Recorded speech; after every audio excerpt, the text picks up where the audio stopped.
Paz ao coração de todos, esse é o Meditações Diárias, com Euler Oliveira, psicólogo, pedagogo, pastor na Igreja Bíblica Novo Tempo, um momento para se meditar em Deus a partir de si mesmo. Hoje queremos falar sobre Cristo para uma experiência individual, a perspectiva de relação pessoal a partir de si mesmo, de intimidade, de diálogo interior de nossa existência, de nosso eu puro com Ele. Jesus está no momento de instruções finais aos discípulos, chamando atenção para a necessidade de que teria de retornar ao Pai, mas um retorno que redundaria na vinda do Consolador, o encorajador que viria para fazer morada na interioridade daqueles que decidirem por abrir sua alma a Cristo. Nesse momento, Jesus promove uma mudança relacional. No passado, eles tinham relação com Deus a partir do cumprimento da lei, de rituais, de se estar no templo. Agora, eles seriam o templo do Espírito Santo. E seria na interioridade de cada um que a comunicação aconteceria com o crente.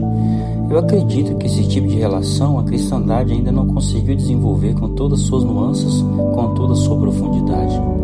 Nessa conversa, Jesus os consola de sua ausência no mundo, de que passariam por tristezas por ocasião da subida dele aos céus. Por isso, a presença do Espírito Santo é tida como confortador, consolador, conselheiro, encorajador, mesmo porque ele os adverte que seriam espalhados pelo mundo, perseguidos, se separariam, mas levando o Evangelho. Interessante que estariam longe, rompidos com a espiritualidade que estava acostumado, ou seja, templária, ritualística, de um sacerdócio individual focado em uma pessoa para um sacerdócio universal ministrado pela vida de cada cristão. Se olharmos a história da criação bíblica, lembraremos que fomos criados à sua imagem, conforme a sua semelhança, vindo à existencialidade com o sopro de Deus, que representa o Espírito Santo em nossa experiência. E agora Jesus, na formação do seu corpo, de sua igreja, que inclui cada ser humano que o aceita como Senhor da sua vida, sopra o Espírito Santo para que retornemos à experiência de profundidade com Ele. É a comunicação restaurada em nossa vida interior, com compreensão, pois há em nós um Deus encarnado. Por isso é que o Senhor nesse texto diz: melhor que eu vá, pois se eu não for, o Consolador não virá. Se eu for, eu enviarei a vocês, e quando ele vier, convencerá o mundo do pecado, da justiça e do juízo. Isso João escreve no seu capítulo 16. Veja que a relação do Espírito Santo em nossa interioridade nos levará a descortinar o que nos separa do Deus interiorizado. Restauraremos a comunicação de nossa imagem e semelhança com sua origem. Teremos claro o pecado, em que poderemos vencê-lo, mortificá-lo para uma relação mais profunda com o Pai. Ele mesmo diz no texto que pediremos diretamente ao Pai e Ele nos atenderá. Tem algo importante nesse texto a ressaltar aqui. Quando Jesus falava essas coisas, os discípulos disseram: enfim, o Senhor fala claramente e não de maneira figurativa. Agora entendemos que o Senhor sabe todas as coisas e não há necessidade de lhe fazer perguntas. Por isso cremos que o Senhor veio. E aí Jesus os interpela: enfim, vocês creem? Então quero vos dizer que angústias, perseguições, problemas virão sobre vocês. Sereis espalhados e cada um terá seu caminho, ou seja, crer não é atestado de ausência de sofrimento. Nesse momento eu vos pergunto: já entendemos o porquê de sofrermos? Já compreendemos o que precisamos aprender? Qual o chamado?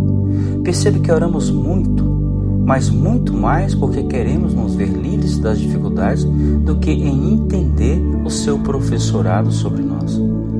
Quando eles disseram que criam, Jesus abre-lhes os olhos para que se preparem para as aflições e lhes adverte a, apesar disso, terem bom ânimo. Orar é muito bom, faz parte da vida cristã, mas a cristandade, me parece, focou muito mais no pedir e muito pouco na oração, que compreende o chamado de Deus para a rendição, para um voltar-se com profundidade, um voltar-se relacional, de aprendente, mesmo porque esse mesmo Espírito que habita em nós traria a experiência de Cristo para nosso interior. Esse mesmo Espírito tem a missão de nos levar à verdade, e missão pautada no que precisará ser revelado a nós de Jesus Cristo. Na aplicação da vida dele em nós, na conscientização das mudanças que são necessárias para que Cristo em vós seja a esperança da glória, como diz o apóstolo Paulo, para que o foco seja a glória de Deus, a demonstração do ser de Deus nessa terra a partir de nossa existência.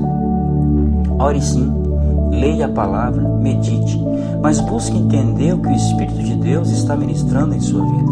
Os problemas podem representar um caminho de aprendizagem para a profundidade de vida com o Pai Celestial.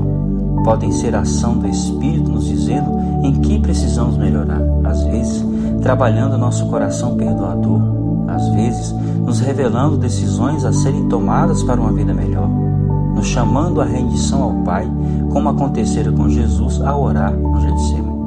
Pai, que não seja a minha, mas a tua vontade. Em suma, nos chamando para uma vida prática e em meio às dificuldades, animados com a certeza de que Cristo já venceu esse mundo e nós estamos ainda aqui para descortinarmos essa vitória. Deus lhes abençoe, paz ao coração de vocês.